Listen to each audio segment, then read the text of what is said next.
push-ups. I've been doing sit-ups. I've been doing chin-ups. I've been doing pull-ups. I threw up once, but I'm okay now.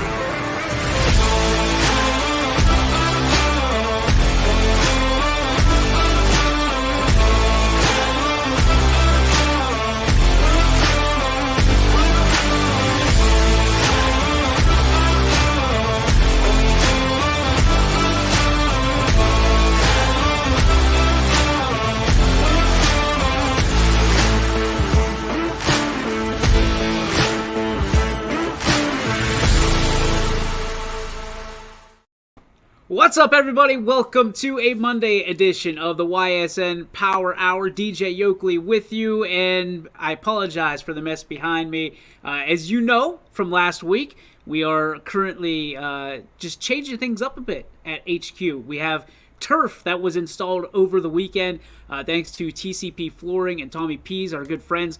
We are going to have a fresh track in the back, and we will be debuting what that's going to look like shortly, probably in the next week or so, as we get things kind of squared up. But right now, you see the Christmas tree over my shoulder, a bunch of stuff going on behind me. So you can play Where's Waldo if you want with all the stuff and say what's the weirdest thing you see behind us.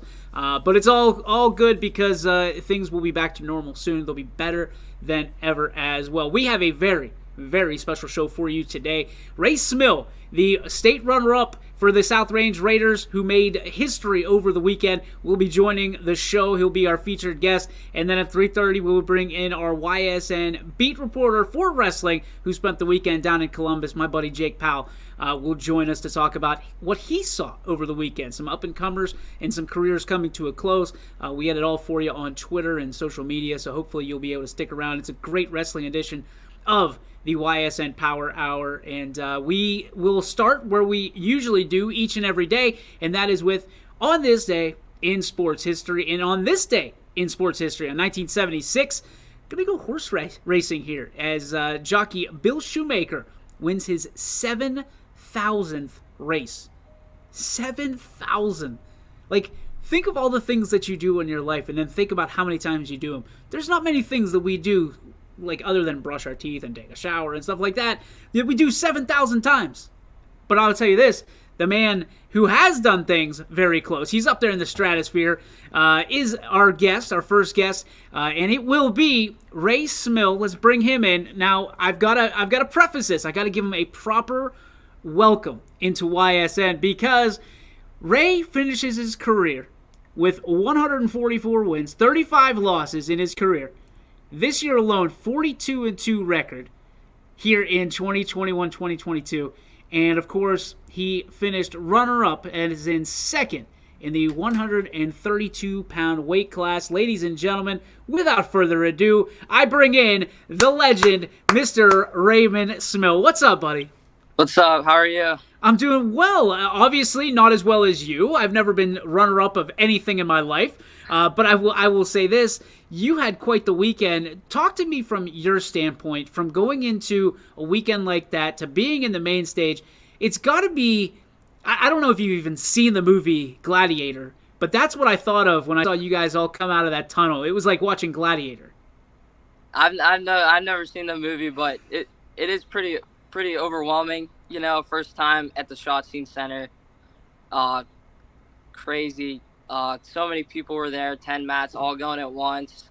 A lot of nerves and stuff going out there for the first time, but you know, it was a great experience, really. Just getting to go out there and wrestle on a stage like that, it was great. So let me ask you this question. Did you have more nerves in the first match at the Schottenstein Center or the last match at the Schottenstein Center? Definitely the first one. That was a little bit of a rough match for me, you know. Super nervous. A lot going on, a lot of adrenaline, a lot going through my mind there, and that match was a lot closer than I really think it should have been. And Yeah, but after that match, I felt good. I was ready to go after that. Kind of just had to get it out of the way.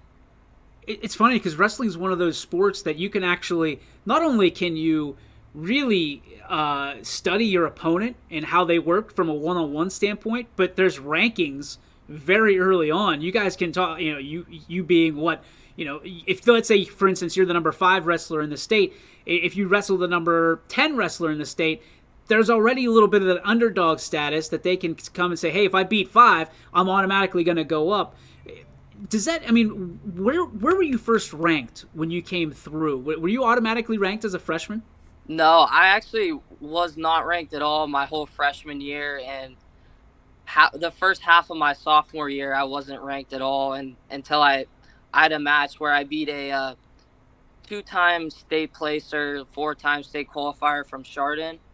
I beat him 6-4, and it was a crazy match at Boardman. I beat him and beat him 6-4, and then that next morning the rankings came out, and I remember I was ranked number 10, and it was crazy because it's kind of like one of those first times I was realized like I'm at that level I have potential to be a top guy in the state, and I almost kind of like not being on the rankings a little bit better, just because like nobody really knows about you. You surprise people, but getting onto the rankings was at the time it was a pretty big deal to me. It was pretty exciting.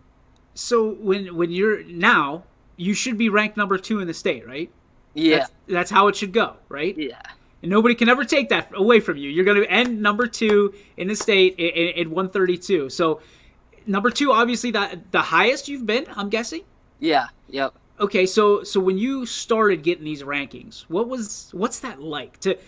Does your coach come up to you? Is that something your dad finds on the internet? What is that like that somebody goes, hey, you're ranked such and such in the state? It's there's this guy, he goes by Boro Fan. He does all the Ohio rankings, all the weight classes, all the divisions. He has a website and a Twitter, and he goes through every week and updates them and stuff. So he goes through, and everyone really just each week checks their ranking, check if they moved up or down, or like if someone lost, and that's how it is. It's not really like it's not really like a college football type ranking. It's really just the one guy's opinion, and people kind of look a lot deeper into it than what it really is. But it is still a cool thing to have, just high school wrestling has rankings. It is cool to see your name on that list and stuff. So do you ever look at it and use it as like bulletin board material if you think you're ranked too low? Yeah, if I'm gonna be honest, Boro Fan, he always kind of seemed to be a fan of me. He ranked me pretty high when sometimes I don't know if I should have been, but did you send him cookies or something, or what? What's that? Did you send him cookies? I can't. Did you send him cookies, or did you give him something to get you ranked a little bit higher? No, I think he just liked me, but I just really didn't. Once I was steadily in the rankings, I kind of had that spot there. I tried not to look into it that much, because it really shouldn't matter. Like if you're the 12 guy going against the 14 guy or something like that, it's really all relative, We have some comments coming in. I know you know my buddy Donnie Ricks pretty well. He wants to know the best athlete from Garver Drive. I don't know. I think I might be up there. John Ryan was pretty good football player. He might have the number 1 spot, but he can hoop it too, right? Yeah. Unreal. Obviously, with Donnie Riccatelli, you started your career at Boardman and transferred midway through. So freshman, sophomore, you're a Spartan. Junior, senior, you're a Raider. Talk to me about that transition. Obviously, Boardman very well known for their wrestling program. They go back. We'll talk about Coach Mancini in just a little bit, but it goes back further than him. And he was a great helmsman for that ship. You go from your sophomore year to your junior year, changing schools. There's a lot that goes with that mentally, and that can drain you. But you just kept going. You just kept doing what you're doing, and you helped lead this Raider program to a state championship this year. What were the major differences that you saw from going from Boardman to South Range from sophomore to junior year? Yeah, a big thing. A lot of people, I don't know if they know it or not, but a big difference, a big reason why I moved in the first place was I was just real close friends with all the South Range guys, Michael, Markland, Jacob Richardson, Nassim, who graduated last year, and we worked out all summer together. I obviously knew them all through wrestling with them through the years, even played baseball with Michael since I was in like 5th grade, but I knew them all. We started working out in my grandma's barn, her garage actually, over quarantine when everything was first shut down and there's nowhere really to wrestle. No schools were open, no clubs were open. So my dad ordered some mats and we put them down in my grandma's garage and got our own little wrestling room going. And those guys came in and we wrestled all the time over that summer and just got super close relationship with them. And it really came from wrestling, but it's a lot bigger than wrestling now. Obviously, those guys are like my best friends, and it really all started there. Honestly, in my grandma's garage, wrestling them over quarantine over the summer, like back when like nobody really knew like when the whole COVID stuff was gonna end. So that's really what made me look at and say maybe I do want to go to South Range, and from there once we moved, I was just welcomed like a family. Like I've been there my whole life. The whole South Range community, the coaches, the teachers, the other students, all the guys on the team just accepted me immediately and brought me in, and we made each other a lot better. And that was a big part of my progress, and I think our team's progress over these past 2 years. Yeah, certainly. And I think that you look at that chapter in your book, and a lot of people probably took that time off. I mean, because they shut down wrestling pretty quick. That would have been your sophomore year, right? Yeah. So they shut it down. They weren't allowing people to wrestle. They obviously took the basketball players off the court. And you took that chapter that could have been a little bit of an adverse chapter in your book, and you made it a strong piece of your history and moving forward into your future. You talked about family. And I think one of the coolest things about it, Ray, is the fact that South Range is a family, Boardman's a family. I mean, great wrestling programs, as we know. But wrestling as a sport, I always feel like there's a little bit closer knit bond to a family atmosphere through wrestling. Is it because you guys have to be so close in proximity all the time and grapple with each other and know each other's strengths and weaknesses? Does that make it easier to become best friends and like brothers?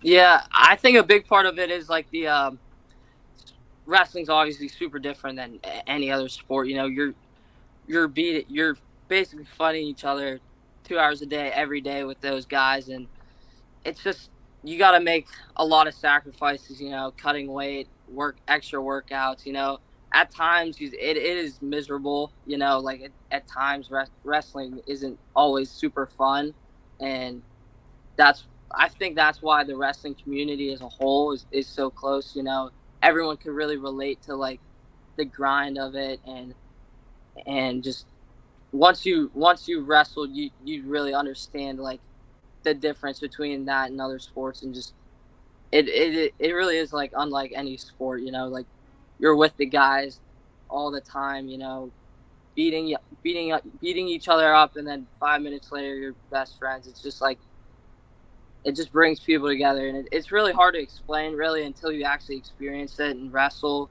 But I think that's what sets it apart from other sports is like just the difference of it, honestly. Talk about the work ethic you have to have in wrestling. I mean, it is a non-stop, just your engine has to be running the entire time. You know, the other sports, with all due respect, get to take a little bit of a break. The only time wrestlers, and correct me if I'm wrong, the only time you guys get a break is at the period, and if there's blood, or something along those lines. What does that teach you, or what has that taught you about life thus far? It's taught me quite a bit, actually. You know, it's really shown me like wrestling is just one of those sports. Like you don't have to be the most talented like you don't have to be the most gifted. Like, if you put in the work, if you get what you put in, really, with wrestling, like, you could just, it's all up to you. Like, there's no, obviously I'm like 5'7", 135 pounds. I'm not going to go be a star football player. I'm just not, that's not my cards. But if I put in enough work in wrestling, the possibilities are endless, just because it's one of those sports where it doesn't really matter, like, who you are, where you come from, what you look like. Like, if you put in the work, you'll get something out of wrestling. And anyone who's wrestled can attest to that. It's just the most rewarding sport. And that's kind of why I fell in love with wrestling, is just I saw the work I put in. I saw the results coming from that. And it's kind of addicting, like, you see yourself working hard all summer. You start winning more matches. Your ranking gets higher. You start getting noticed a little more, and it just becomes addicting. Like, it's the direct correlation to the work you put in. So, yeah. The output is equal to the input, right? What's that? The output is equal to the input from that standpoint. All right. When did you fall in love with wrestling? How old were you? And do you remember the moment that you said, this is what I'm going to do? Yeah.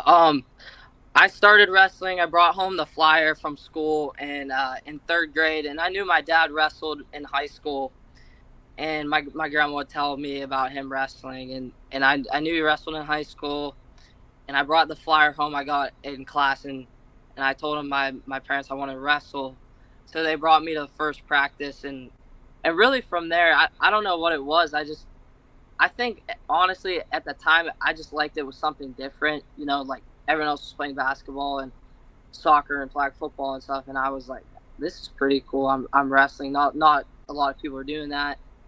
And I made a lot of friends early on. Jake Powell, and me and Jake Powell has been through my wrestling career the whole time, and his brother Justin, state champion from Boardman, was my first coach, and he was a big role model to me, honestly, early on.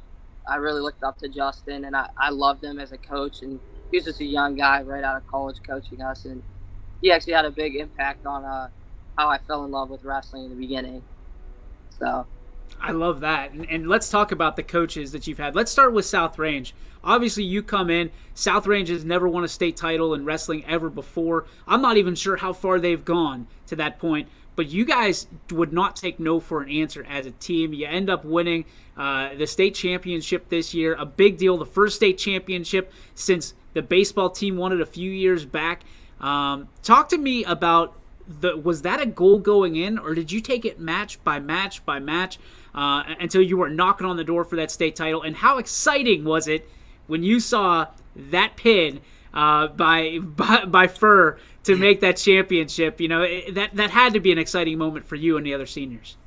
Yeah, it really has been our goal as a team. Like, Coach Dave I haven't been here though, like the other guys on the team. Coach Dave has brought those guys up all through youth, all through middle school, and he's been working just as hard as us to get that team to where we got it. And we just had confidence in ourselves. He like really pushed the belief in our minds that, like, we were capable of doing this. He prepared us well, and it wasn't just a 1-year thing. It was really like it was just a long time coming, and Coach Dave really put in the time and earned that state title for sure. His game plan, especially in the finals, was great move. Forfeiting that 120 bout and bumping everybody up, winning the coin toss, and he puts in a lot of time for each and every one of the guys on the team. Telling us what we do wrong, looking at guys who are going to have to wrestle, coming up with a game plan. And Coach Dave is really just a mastermind behind all of it. And we do have a great coaching staff, and all the other coaches on our team obviously helped him. But he was a man behind it all, really. All right, so let me give you a scenario. You tell me, and try not to smile whenever I talk about this scenario, okay? So you're sitting there somewhere in that gymnasium, and all of a sudden, the young man who Christopher Calucci is wrestling sits back. He gets, I think it was an escape, if I'm not mistaken, gets an escape, sits back, and Calucci goes after him and gets the pin. First emotion that comes out of Ray Cmil is what? Hold everyone back and don't get a team point taken off. If you watch the video, I'm standing there and I'm trying to hold everyone back because I knew if we like ran on the mat, they'd get us with a team point. And I think you can see I'm holding everyone back and someone is holding my shirt, holding me back. And I was just trying to make sure nothing could happen there to jeopardize that. And luckily nothing didn't. And then I just remember held everyone back, and then I gave Coach Chuck Calucci a big hug, jumped in his arms, and it was great. It was the greatest feeling, really. Did you ever run through it in your mind? I know all champions, usually run through winning the big game or the big match or whatever it is before they do it. Did it run through your mind? And what I loved about you, Ray, and all your teammates was you were so happy that it was your teammate. A lot of people would sit there and be like, well, I wish it were me, or I wish I were in that situation, because they want that moment. But I felt like each and every one of you, each parent, each coach was just so happy for that moment in general for the team, as opposed to who necessarily was in that moment. I know Chris is in the same boat. Like, he would have been just as happy if you were in that situation as he was. Yeah. Well, it really is like it was a team thing. Chris obviously came in huge with that pin at the end, and I love Chris. He's one of my best friends, and that was a great moment.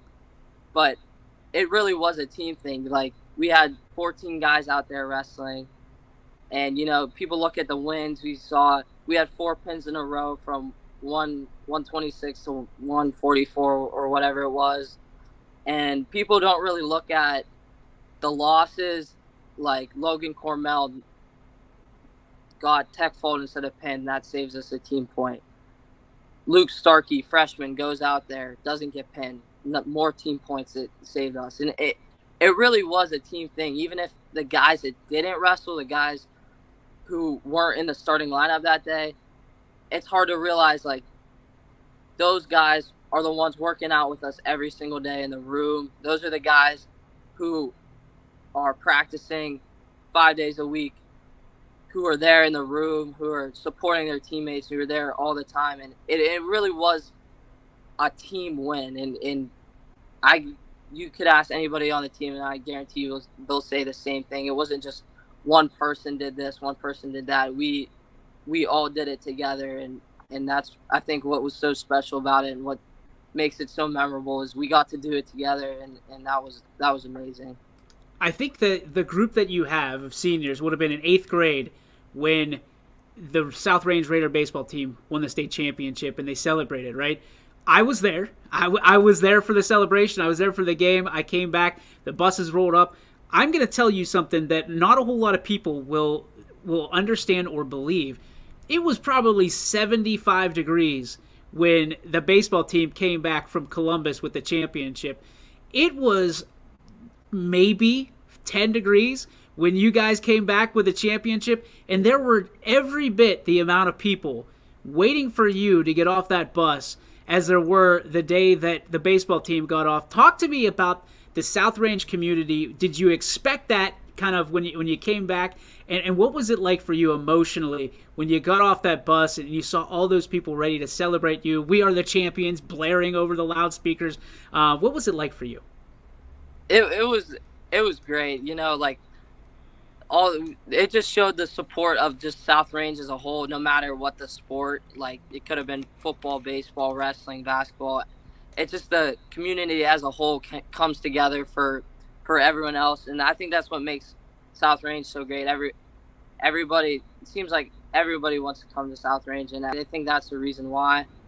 And it was great to experience that with all my friends were there, all my teammates, and it was just like, it was surreal, really, just knowing like we made history, and it took a lot of hard work, a lot of things had to go our way, but we did it. And to see everyone come out and support us like that was amazing. It just made me feel super grateful for the community and everyone else who supported us. Couple minutes left with you, Ray Cmil. Thank you so much, as always, for being an advocate for YSN and your dad and your parents, especially. You know, it's people like you that make our job such a joy to do every day. The next thing I want to talk to you about, the recruitment process. Obviously, you signed on to the Virginia Military Institute. We're all excited for you. What was it about VMI that really stood out to you and made you want to go there and wrestle? They just initially over the summer they showed a lot of interest in me. They're one of the schools. They really showed the most interest at first, and I went on my first visit there in June, and the day after the NCAA lifted up their ban of whatever it was because of COVID, they couldn't have athletes visiting, or the day after they called me up and asked me to come out on an unofficial visit, and I went, and I really fell in love with the place. You know, at first it kind of seemed like one of those places you just like drive by and look at and say like, wow, that's cool. That's just like, it was really, I can't really describe it. It just felt like an opportunity that just I couldn't pass up. You know, I remember driving up there for the first time. I don't know if you've ever seen the campus, but all the buildings look the same. They're all from like the Civil War era, obviously redone, but they all look the same. And it's just this, I just fell in love with the coaching staff, and the facilities there are amazing. The opportunities that they offer outside of wrestling, the education, everything like that, it was just amazing opportunity. And I really just felt like that's where I was meant to go. So there was a cool moment over the weekend, and I don't know which match it was, but obviously your dad being one of our photographers here at YSN, he got a front row seat for each one of your matches. You came off the mat, and he was right there for a hug, and I saw it after the championship match as well. To have such support from your family isn't something that's always taken under consideration, right? But your family have supported you since day one. What does that mean to you to have constant support, to have your dad know what you're kind of going through from the wrestling perspective? And I mean, you want to talk about a fan. There's no bigger fan than your father of you and your sisters. So talk to me about what it's like to have such family support, what that means to you. It's amazing. He's my parents, my family, my sister. They've been my biggest fans for forever, and I just know that the sacrifices they've made for me. You know, it started in youth, driving me all over around Ohio, all over PA to wrestle for 2 minutes, get pinned twice, and go home. Like, the sacrifices my family has made. You know, moving houses so I could come to South Range, dealing with a lot of adversity we had to when we moved at first, and the sacrifices my family made for me, I just feel like I could never thank them enough. You know, they've just done so much for me, and they've always been my biggest supporters in everything I do. And having my dad there on the mat and just getting to walk right off and give him a hug was something I'll never forget. And I thank you guys for giving him a media pass so he could be out there with me. And it means a lot having my family there, and just, they've supported me so much through my whole career. And it's just really been everything. Really, it just pushes me gives me another reason why to just go out there and give it my all every time. So I love that. All right, one last question for you, Ray, and we'll let you go, I promise. Today, big news coming out of Boardman.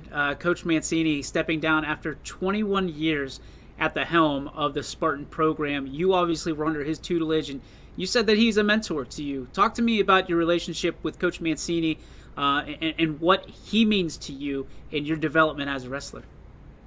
Coach Mancini, he was there at the state tournament. I talked to him a little bit, and he's really the one that he made me fall in love with wrestling. Really, he took me under his wing back in like 4th grade.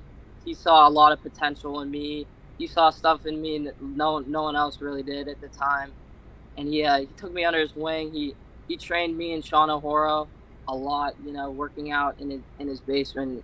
He just always was one of those guys that believed in me no matter what. And I'm super grateful for him. Without him, I probably wouldn't be where I'm at wrestling wise. And he's just always been a guy that I know is in my corner no matter what. And I'm just super grateful for him. He had a great coaching career, and it's sad to see him step down, but I know the impact he had on me, he had on plenty of other wrestlers that wrestled under him, and he's just great for the sport and great guy. And I could really never thank him enough for what he did for my wrestling career. And I know I didn't wrestle with underneath him my last couple years of wrestling, but he was really the one that started it all for me and always been in my corner for sure. Ray Cmil, the state runner-up here in 2022, a young man and a gentleman that you're going to want to keep your eyes on. Again, 144 wins and 35 losses in your career, 42-2 this year in state runner-up. Not too bad, young man. We're all proud of you here. Thanks so much for the time today. It's an honor, and we will keep our eyes peeled for you down at VMI. Best of luck to you, and congratulations on all your success up to this point in your very, very young life, man. Best of luck. Thank you guys. Thank you guys for everything. I appreciate all the coverage and everything you guys do for the area. It means a lot.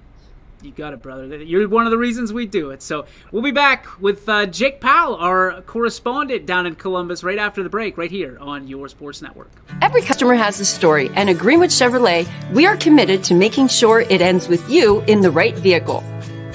I get to be part of somebody's adventure, whether it's buying a car for the first time, helping them get approved, or finding the perfect car for their budget.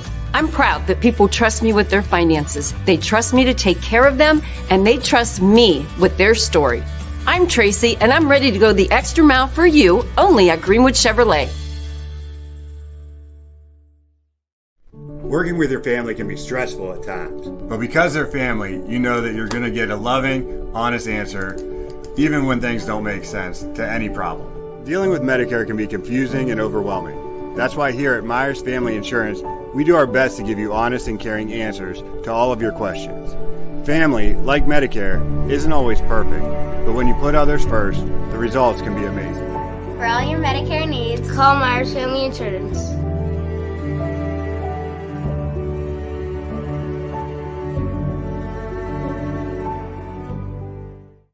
Storm season. I think we're under the gun for some heavy storms over the next couple of hours. And Storm Tracker 21 is ready. This is probably the one we're keeping a closer eye on. On air. And locally, we're going to have a lot of eyes on our area. Online. All right, let's talk high-risk Futurecast and the timing of this weather. On social media and on our app. Notice we'll have scattered showers on Thursday. Stay ready with Storm Tracker 21. The severe weather threat now through around sunset this evening. Hi, this is Tommy Clem, owner of WRS Insurance Solutions. WRS Insurance Solutions is a local, independent agency that specializes in life, Medicare, long-term care, and disability products.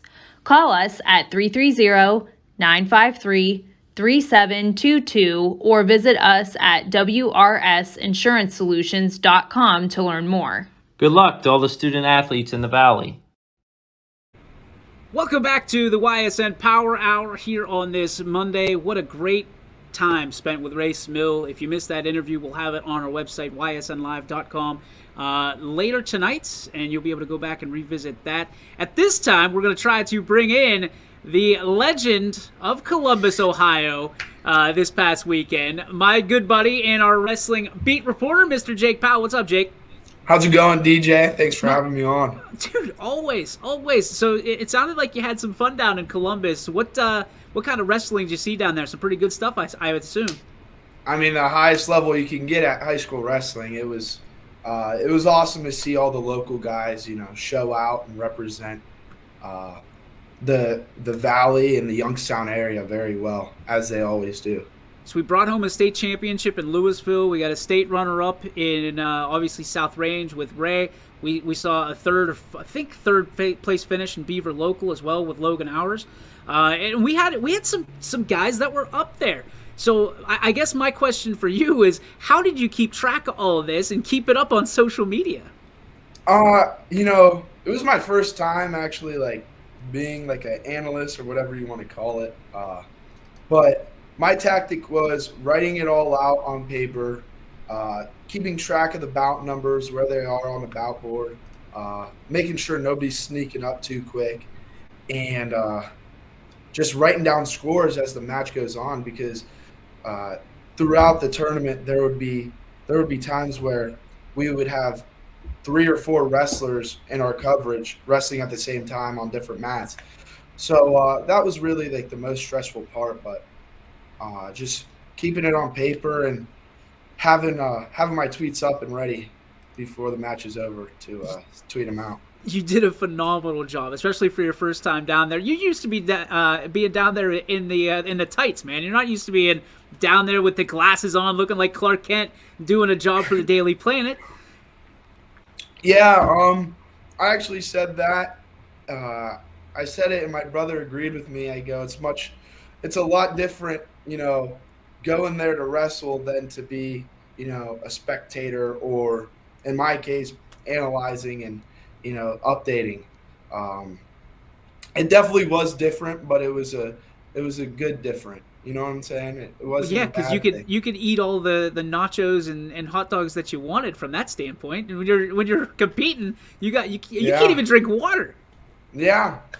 So it definitely was a more relaxing and not as stressful as most of my trips have been. But what's funny is you're just 1 year removed from being down there and being a competitor. Talk to me about some of those relationships that you still had with some of the competitors. Were they asking you for information or, just tips and things of that nature? Were you able to be kind of big brother down there a little bit? Absolutely. Like Ray Cmil, man of the hour, really. He being able to watch him, make it to the state finals and compete for a championship, that was huge for me because like you guys talked about, he was at Boardman before South Range, and there we grew a great relationship, and it was awesome to be able to see him reach his goals and fulfill his potential, and he still has more to go, so can't wait. Chris Calucci, another one of my good friends, I was able to help him out a lot from a heavyweight standpoint, and he'll be back, don't worry. Another one is Sean O'Hora, Boardman guy, gotta love it. One of my good friends. Seeing him place at the state tournament and keep on the chain of Boardman wrestlers placing at state was huge. So it was a good experience. So I was watching some of the O'Hora matches, and one of the guys, whoever was commentating, did a phenomenal job. And I thought it was really interesting because this is where you're way better than I am when we did our wrestling, is you understand how it works, where I just see someone beating somebody in wrestling, either technically or just out muscling them. The issues that they were saying during the O'Hora match was these kids were too long. They were too long for Sean. When you see that stuff, is there a way to adjust? I don't want to say you just throw in the towel, but when they say that this guy's too long for Sean, can he adjust to that in the match, or is it just something that he has to kind of fight through and hope somebody makes a mistake? That's a good question. And commentating was Mike O'Hora, his older brother. And awesome. He did a fantastic job. But to answer your question, a lot of times, especially for a good wrestler like Sean, experienced, he goes in with I'm sure he went in with a game plan. And, he's going to be tall, so you're going to try and hit your moves that are effective against a taller wrestler. And that is a big thing to overcome. But in the match, if that slips your mind beforehand in the match, you're just going to have to battle it out. And, as like wrestling is very high pace. You don't, like you even said it earlier, you don't have time for breaks. So you can't go in at halftime and, okay, well, let's change up the game plan. No, it's on the fly. So there are things where you see an opening and you just have to hit it. You have to go. So if he didn't know going in, then it definitely is tougher.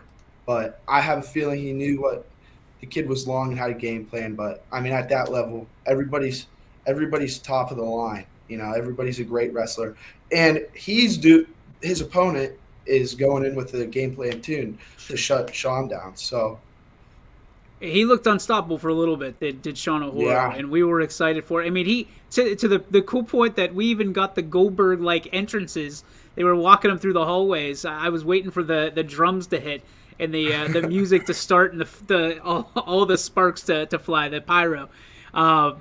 A good run for Sean. Talk to me about, if you're sitting in his seat, because we haven't had a chance to talk to him yet. I talked to him a little bit via text, telling him how proud of him we were. He left it all out there on the mat. There's nothing to hang your head about, but obviously when you're looking at it from Sean's situation, he's probably feeling a little bit bummed because he feels like he could have and should have won that championship. Yeah, that is definitely one of the toughest things, is realizing that your chance is over. Like, you missed the opportunity, because honestly, right there, I'm speaking about myself. Thinking about how I felt, and I'm sure Sean feels the same way.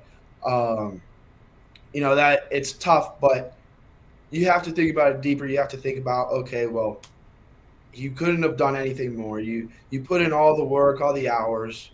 You did everything you could have, and you have to be proud of that. You have to be happy that you had the chance and you had the opportunity to do it.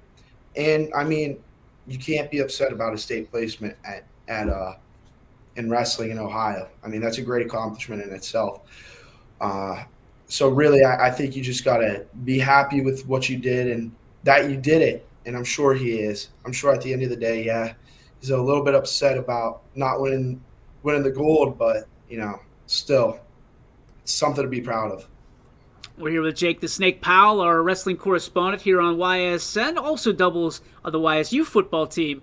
So you can check him out this fall on the gridiron. All right, so here's a question I've never been able to ask before, but I've always wondered, and I think you can kind of bring me up to speed on this. So football, we're known as a hotbed for football here in Youngstown. We're known as a pretty hotbed for baseball and softball. Basketball, we're on the come up. Where do we stand in wrestling as opposed to the rest of the state? I think, we are the top area. Northeast Ohio is the toughest area in wrestling in the state. And, they call it the meat grinder, the district, the Northeast district for wrestling. So it goes sectional district state. And they call the Northeast district the meat grinder because you see so many talented wrestlers not even place at districts because it's just stacked. The brackets are always loaded of very, very talented wrestlers. And, it's sad because there are going to be a few wrestlers that definitely are state caliber that don't make it out. So personally, I think, we're in the toughest area for wrestling. To mentally prepare for a wrestling match, you're gonna have to help me out with this one because listen, I was that 12-year-old in Taekwondo and we were doing sparring matches and all that stuff, and you can mentally prepare, but you were based on points and stuff like that, and you weren't really throwing haymakers or anything like that. They were low contact kicks and things like that. You go into a wrestling match, like I saw the way that some of these cats were walking away. It looked like they got into a fight in an alley with scratches and bruises and cauliflower ear and blood and everything coming out. How do you mentally prepare yourself for that 3 periods that you're on the mat? If you make it that far, how do you get mentally prepared for that situation? Another great question. I mean, that is really wrestler to wrestler. I know Dylan Smith from Poland, he's a real laid-back wrestler. He doesn't get super psyched up or anything. He's calm, goes out there, and just does his thing. Other wrestlers like Cmil, we talked about it a lot.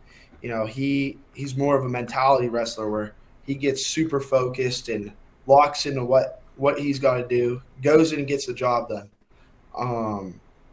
Personally, myself, I had to be a little loose because I was a little bit of a head case where I would get nervous and start psyching myself out. And I would lose before I got out there. So I had to be, focused and locked in, but I couldn't like tense myself up too much or I'll freak out.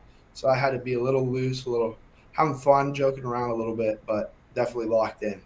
So it's interesting because wrestling, I think, is another one of those sports that there's so much camaraderie that is built off the mat, so to speak. Off of, when the lights aren't on the brightest is where you build your teams and your foundations and your championship work ethics and things of that nature. Baseball, you have, the bus rides. Football, you have the locker room. Wrestling, you have the wrestling room. I keep hearing about this wrestling room that everybody has. What goes on in this wrestling room that makes everybody talk so highly about it? Is it just where you kind of earn your stripes, or what is it in there?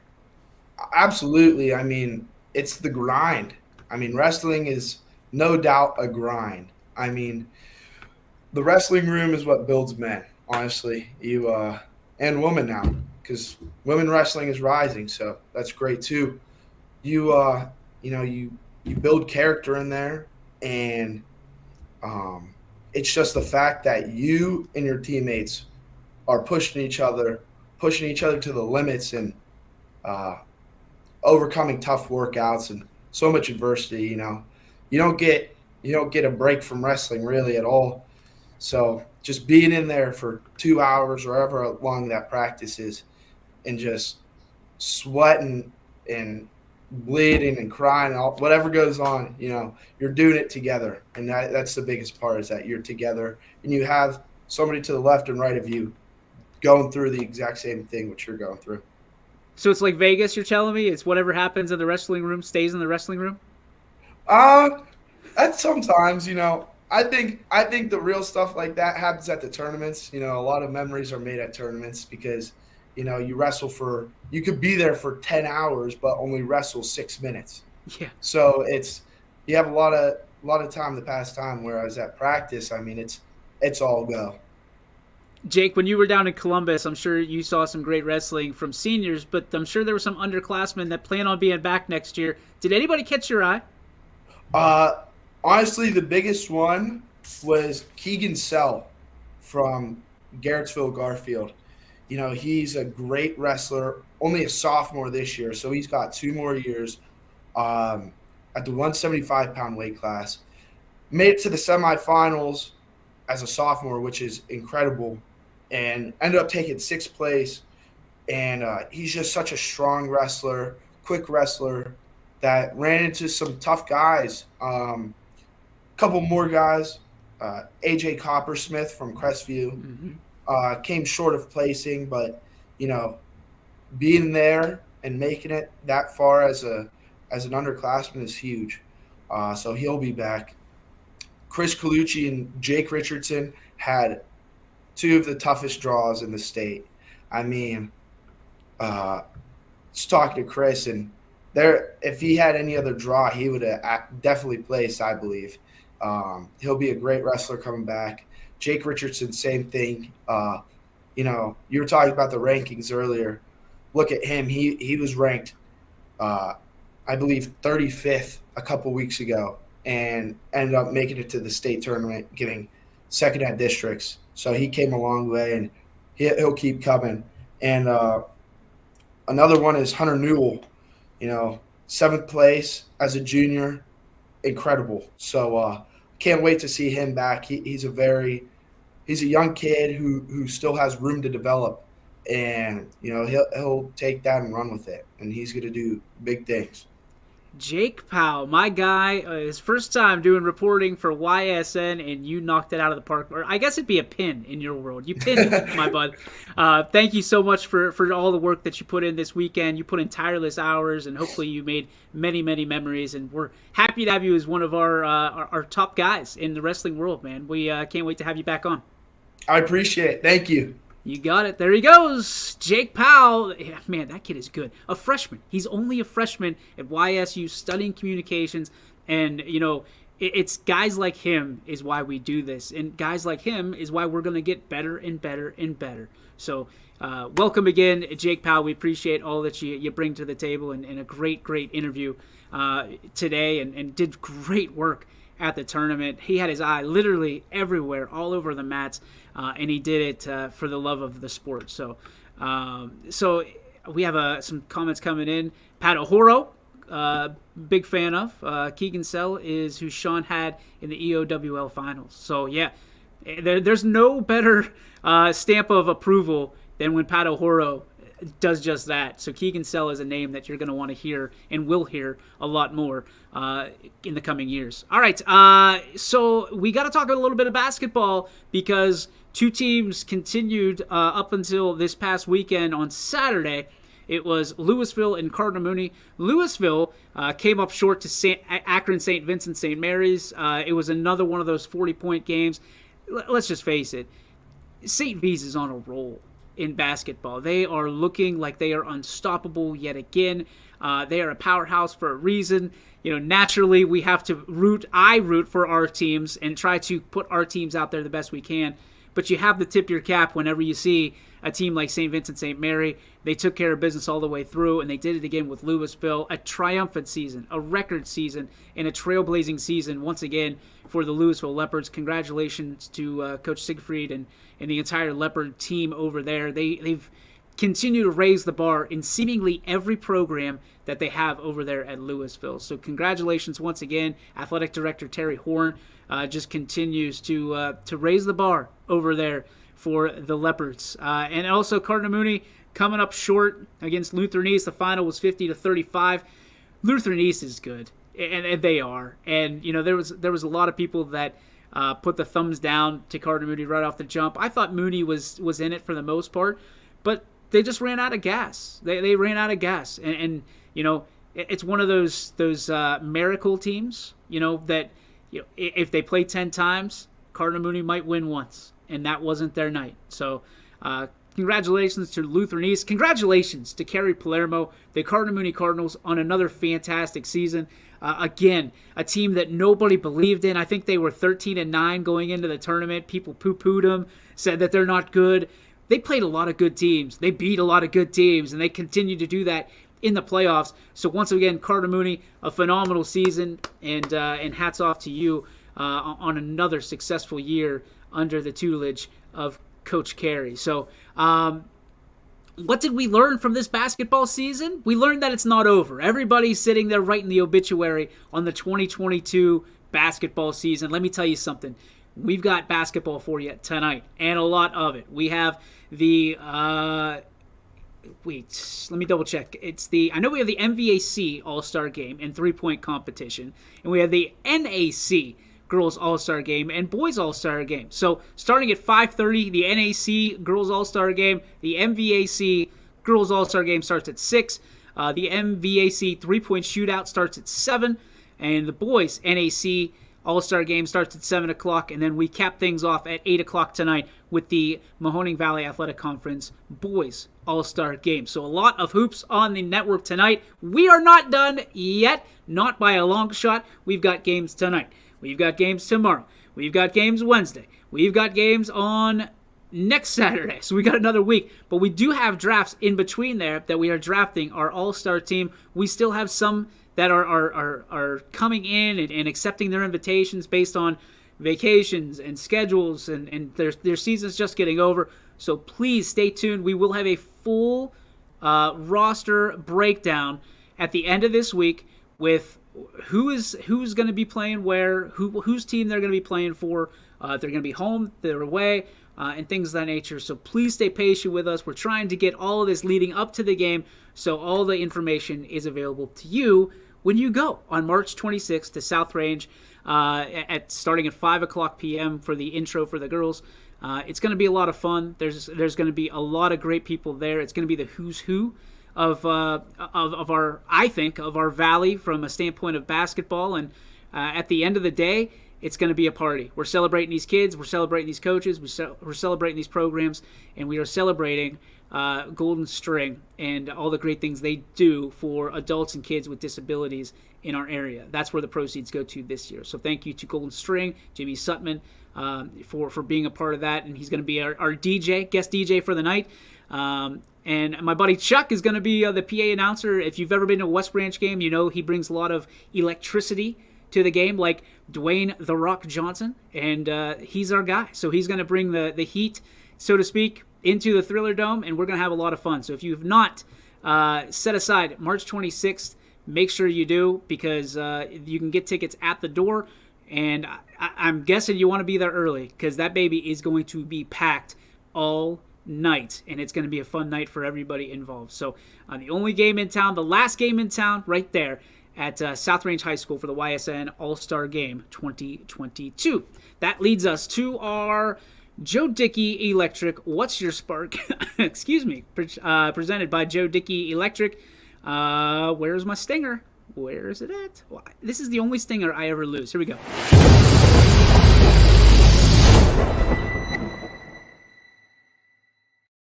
It's the Joe Dickey Electric What's Your Spark? Presented by Joe Dickey Electric. Visit them in North Lima or on at DickeyElectric.com. Joe Dickey Electric, proudly powering the Mahoning Valley for over 60 years. All right, so basketball is not over. People are ready to dig it 6 feet under and throw some dirt on it. We're not. And I think one of the biggest things is folks, is the reason, and people know this, the reason we started this guy right here, the YSN, is because we advocate for student athletes, coaches, programs, and we advocate for the schools as well. What I hate seeing is people saying, I mean, you look at, we have teams that are making it to the regional finals, and yet some media junkies out there, trash, are talking about how our schools are still not good enough. Still not good enough. Now, I'm not a believer in participation trophies at all, but I'm also not a believer in trashing someone that had a successful year. And just because you make it to the final 8 does not mean that you failed that season at all.